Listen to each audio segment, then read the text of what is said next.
Hi there. If you've ever been questioned about your Catholic faith, it can be a bit unnerving. It can seem like you need to be this Catholic ninja answering questions about Mary and the Pope and the Eucharist and purgatory and so many different topics that you always seem to be on the defensive. So, how about turning things around and asking a few questions yourself and go on offense for a change? To help you do that is the purpose of this video series. The first question I ask Protestants is this one. The Council of Nicaea in 325 AD stated in the creed that they were the one true church. Well, were they? The beauty of this simple yes and no question is that no matter how they answer, you've exposed their heretical belief system.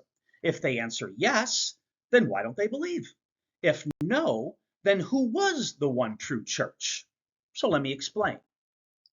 We know that this council claimed that they were the one true church and that they believed in the Trinity, the necessity of baptism for the forgiveness of sins, the Eucharist as necessary for the dying, and their authority to excommunicate. Those that didn't agree with these were deemed to be heretics and no longer considered a part of the Christian community. This would include the vast majority of Protestants today.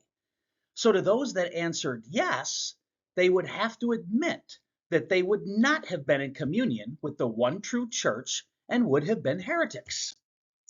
And to those that answered no, well, doesn't it make sense that since they believe this council falsely made the claim to be the one true church, that the real one true church would have publicly opposed them?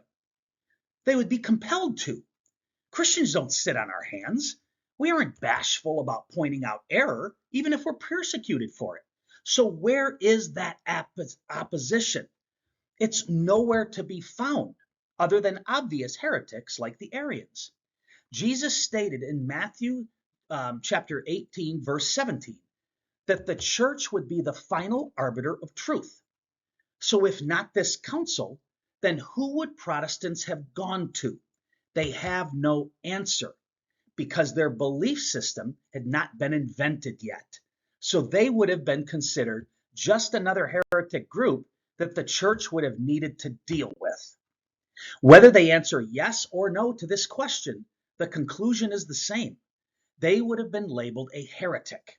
And since we know that God's truth doesn't change over time, a heretic then is a heretic now, unless truth was hidden and defeated for a time, which no self-respecting Christian would ever argue.